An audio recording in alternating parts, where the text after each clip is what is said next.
अगर आप देखेंगे साइंटिफिक हिस्ट्री को, जो 8th सेंचुरी, 9th सेंचुरी, 8वीं सदी, 9वीं सदी, वेस्टर्नर्स कहते थे डार्क एजेस, मतलब अंधेरा का दौर। तो कौन कहते? यूरोपियन कहते हैं कि डार्क एजेस, अंधेरे का दौर। लेकिन अगर आप हिस्ट्री पढ़ेंगे तो मुसलमान चोटी पे थे। कई गैर मुस्लिम साइंस की तहकीक करने के लिए अरबी सीखते थे। ये अल्कोहल लफ्ज किधर से है? अल्कोहल जो शराब, अल्कोहल की शराब, अल्कोहल OH किधर से है? अरबी लफ्ज से अलगुल, इब्न सीना, एविसिना, इब्न सीना। मेडिकल बुक राजी, लिस्ट आपको मिलेंगे 8वीं 9वीं 10वीं सदी में जो हमारे साइंटिस्ट थे। मेडिकल स्मॉल पॉक्स का इजाज किसने किया? ट्रीटमेंट किसने किया?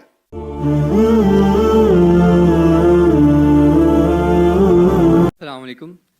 मेरा नाम मोहम्मद अबू बकर है। मैंने इससे पहले bachelor of science in accounting and finance किया और अभी मैं जामिअतुल रशीद कुलियत शरिया साल सोम का तालिब इल्म हूँ। मेरा सवाल ये है कि मॉडर्न फ़िलासफ़ी में जिसका हम देखते हैं कि जब क्लर्जीमैनशिप से लोग बाहर निकले और स्केप्टिसिज्म के बारे में सोचना शुरू किया, जब इस चीज़ को उन्होंने सोचना शुरू किया तब उन्होंने दुनिया में तरक्की शुरू की है। और हमारे, जिस तरह कि आपने अभी थोड़ी देर पहले टेक्नोलॉजी की इतनी ज़्यादा अहमियत का बयान की है, हम लोग अभी तक उसी चीज़ से फंसे हैं। और सेकेंडली, जबकि हमारे इस्लाम में बहुत सारी थॉट्स ऐसी होती हैं जो प्री डिटर्मिन्ड होती हैं, तो पहले से प्री डिटर्मिन्ड थॉट्स को लेके मैं एक तख्लीकी जहन कैसे रख सकता हूँ? और चूँकि हमारे यहाँ अभी तक ऐसी टेक्नोलॉजिकल इनोवेशन नहीं हुई, जब वो इनोवेशन नहीं हुई तो मैं जो भी कोई नया इकदाम उठाने जाता हूँ या कदम उठाने जाता हूँ उसके बारे में पहले से याद जाता है कि फ़लाँ चीज़ हराम है, फ़लाँ चीज़ हराम है, फ़लाँ चीज़ हराम है। तो इस चीज़ को मद्देनज़र रखते हुए हम दुनिया में तरक्की कैसे करेंगे? भाई साहब का अच्छा सवाल है। वो कह रहे कि जब हम टेक्नोलॉजी का इस्तेमाल करते हम देखते हैं कि कितनी तरक्की करते, लेकिन जब नई जदीद टेक्नोलॉजी का इस्तेमाल करते फतवे लगते हराम है, सही है, नहीं है, गलत है। अगर आप देखेंगे साइंटिफिक हिस्ट्री को, जो 8th सेंचुरी, 9th सेंचुरी, 8वीं सदी, 9वीं सदी, वेस्टर्नर्स कहते थे डार्क एजेस, मतलब अंधेरा का दौर। तो कौन कहते? यूरोपियन कहते हैं कि डार्क एजेस, अंधेरे का दौर। लेकिन अगर आप हिस्ट्री पढ़ेंगे तो मुसलमान चोटी पे थे, और इस पर तकरीर दिया मैंने। 8वीं सदी 9वीं सदी में जब वेस्टर्नर्स कहते थे डार्क एजेस, हम दुनिया में तरक्की नहीं करे, उस टाइम अगर आपको साइंस के बारे में साइंटिस्ट बनना है तो आपको अरबी जानना फर्ज होता था। तो कई गैर मुस्लिम साइंस की तहकीक करने के लिए अरबी सीखते थे। और आप अगर जाएंगे और मेरी पूरी तकरीर सुनेंगे तो father of chemistry, who is the father of chemistry? कौन है? गेबर, वेस्टर्न नाम जाबिर है, जाबिर इब्न हय्यान। उसने ये जो अल्कोहल है, ट्रिग्नोमेट्री को इसने इजाद किया, मुसलमान। आप देखेंगे इब्न सीना, एविसिना, इब्न सीना। मेडिकल बुक राजी, लिस्ट आपको मिलेंगे 8वीं 9वीं 10वीं सदी में जो हमारे साइंटिस्ट थे। मेडिकल स्मॉल पॉक्स का इजाज किसने किया? ट्रीटमेंट किसने किया? बुक्स, कानून, डॉक्टर के लिए कानून की 2 वॉल्यूम जो थे वो आपको पढ़ना ही चाहिए डॉक्टर बनने के लिए। लेकिन अभी क्या हो गया? हम तरक्की नहीं करे। क्यों? पहले हम कुरान और हदीस के करीब थे। जब कुरान और हदीस के करीब थे हम दुनिया के चोटी पे थे। तादाद में कम थे हम, अभी तादाद में तो ज्यादा है हम, 25%, 2 बिलियन। झाग की तरह, अल्लाह के रसूल कहते झाग की तरह। क्या फायदा? लोग झपटने के लिए ठहरे, क्योंकि हम कुरान और हदीस को दूर जाए। जितना दूर जाएंगे उतना हम दुनिया में भी नीचे जाएंगे। तो अगर हम कुरान पे और रिसर्च करें और वो उल्मा की बात माने जो सही है बनिस्बत हराम है हराम, सबूत होना चाहिए, हम शरिया को फॉलो करना चाहिए, जो उल्मा फतवा देते उसे मानना चाहिए। लेकिन कोई भी सही उल्मा कभी भी टेक्नोलॉजी से आपको रोकेगा नहीं। सही उल्मा कभी नहीं रोकेगा।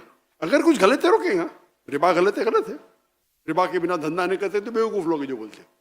जितने टॉप 500 वर्ल्ड की company all are debt free है, टॉप कंपनीज। तो जो हर एक फन में अलग आलम है। आज की तारीख में इस्लामिक इकोनॉमिक्स में नंबर 1 है मुफ्ती तकी उस्मानी, नंबर 1 दुनिया की। आपके वो इस्लामिक इकोनॉमिक्स के माहिर है। और हामिद हसन, जिसने मैंने कहा था उनका इंतकाल हो गया, उनने कायम की थी इस्लामिक यूनिवर्सिटी इस्लामाबाद। मैं माशाल्लाह उनके बहुत करीब था, काफ़ी घंटे गुजारे इस्लामिक इकोनॉमी में बात करने। माशाल्लाह मुफ्ती तकी उस्मानी के साथ भी मैंने काफ़ी वक्त गुजारे। ये लोग इस्लामिक इकोनॉमी माहिर है। अभी कोई दूसरा फतवा बोलेगा ये हराम हलाम, अरे भाई आपके पास है कोई दलील? और हनफी फिक जो है इस्लामिक इकोनॉमिक्स में बेस्ट फिक है, जो हनफी उलमा ने जो किए तहकीक इन इस्लामिक इकोनॉमिक्स, इसलिए मुफ्ती तकी उस्मानी की इज्जत सब जगह है दुनिया में। इवन सऊदी जाएंगे तो इज्जत है, ये सच है भाई। मैं कभी डरता नहीं सच बात कर रहा, क्यों मैं इनको प्रेस किया, चारों अम्मा की इज्जत करता हूँ मैं। तो हमें ये देखना चाहिए। लेकिन एक बात मैं कहूँ क्या नहीं हूँ कि पाकिस्तान में और इस्लाम केवल होना चाहिए। मुफ्ती तकी उस्मानी साहब है इधर, लेकिन मलेशिया में अभी मलेशिया कॉम्पिटिशन नहीं हो रहा, नहीं तो आप बोले वापिस से वीडियो वायरल हो जाएगा। नहीं, लेकिन मलेशिया पाकिस्तान का कोई इतराज नहीं लेगा, इंडिया पाकिस्तान में इतराज होता है, तो मलेशिया का बोल सकता हूँ ना मुफ्ती साहब। मलेशिया में जो प्रैक्टिकल इस्लामिक बैंकिंग है बहुत अच्छी है। वहाँ नंबर 2 शेख दाऊद बकर, वो नंबर 2 आते वो मलेशिया में। लेकिन प्रैक्टिकली इस्लामिक बैंकिंग जो मलेशिया में वो और आम है।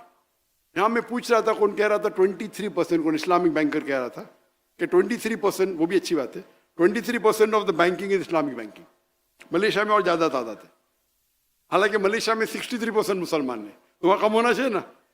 वहाँ गैर मुस्लिम भी इस्लामिक बैंकिंग करते, तो यहाँ मुसलमान 95-97% मुस्लिम है पाकिस्तान में। तो यहाँ क्यों? उल्मा आपके पास है, टेक्नोलॉजी है इस्लामिक बैंकिंग की, तो क्यों? तो खाना का गड़बड़ है ना। तो हम इस्लामिक इकोनॉमिक्स जो नहीं जानते बोलते अरे इस्लामिक बैंकिंग कन्वेंशनल बैंकिंग ऐसा है, चाहिए यहाँ से खाओ यहाँ से खाओ, एक है।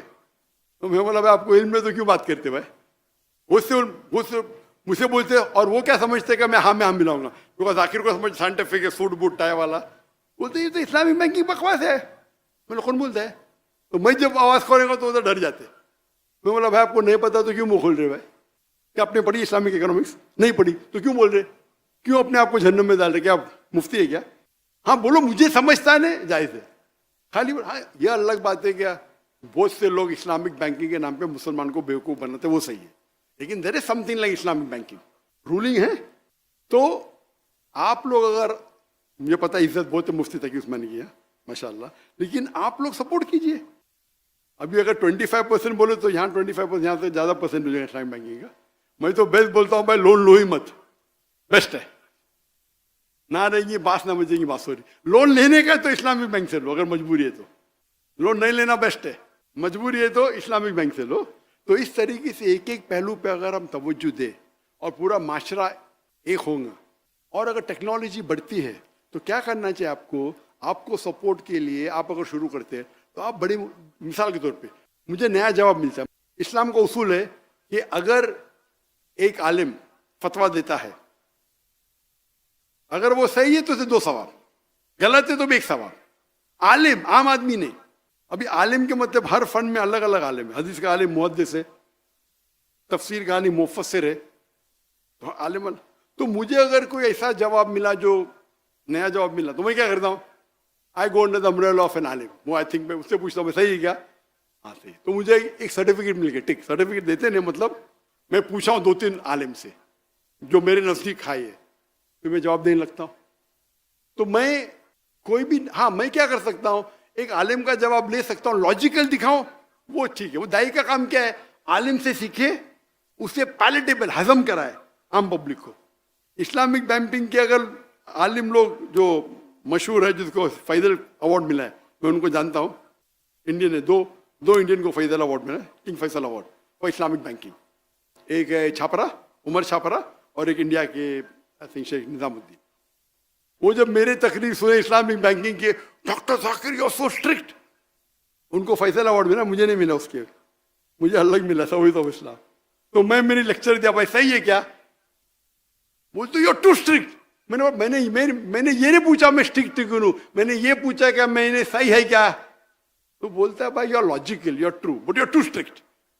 मेरा सवाल है कि मैंने लेक्चर दिया हूं इस्लामिक बैंकिंग पे, बराबर, इसमें कुछ गलतियां क्या? बोलो। बोलते आप बहुत स्ट्रिक्ट है। मैं स्ट्रिक्ट होना गलत बात हो रही, मैं तो कहता हूं मैं फंडामेंटलिस्ट हूं ना, मैं फंडामेंटल को पूरे जी जान से फॉलो करता हूं। तो अगर आप उस फन के आलिम नहीं है तो आपका फर्ज होता है कि आप आलिम से पूछो। तो आपको टेक्नोलॉजी पे जाने का है तो ऐसे आलिम से पूछो जो लोग उनकी इज्जत करते, उनसे बात करो, उनको फतवा जाहिर करने दो, क्या अलाउड इज सेफ, हाँ कि नहीं? तो ये बोलना है कि सारे उलमा आपको टेक्नोलॉजी रोकते हैं, ये बिल्कुल गलत है। आप किधर हिंदुस्तान में जाओ, पाकिस्तान में जाओ, माशाल्लाह अच्छे उलमा आपके पास है, सऊदी में जाओ, कुछ नहीं परहेज करके बोले करो लेकिन मुझसे फतवा मत लो। ये भी हिकमत है, करो करो लेकिन मुझसे फतवा मत लो। क्योंकि फतवा अलग होता है, तकवा अलग होता है। एक होता है भाई जरूरी है, तो हमारे मकासद शरिया में अलाउड है, फतवा तो नहीं सकते लेकिन करो, मतलब करो मतलब वो आलिम ने आपके सिर पे हाथ रखा है, आप उससे फतवा मत लो। आप समझे ना? तो कुछ ऐसे पेचीदा सवाल होते हैं दावती मैदान में, तो आपको जरूरी है कि जो उस फन का माहिर है, लाइक मेडिकल कुछ किया तो ऐसे आलिम से पूछो जो मेडिकल डॉक्टर भी है और शरिया भी जानता है। आप समझे? तो आप अगर शुरू करेंगे तो उनको कॉन्फिडेंस में लो। हो सकता है वो आपको 2-3 राय बोलेंगे, उसकी बात मान लो। मे बी आपका 100% 80% तो काम हो जाएगा ना। नहीं मुझे 100% करने का, 80% तो करो। तो इस तरीके से हमें साथ में लेके चलना थे। इंशाल्लाह अल्लाह आपके साथ होगा। Hope the answer the question.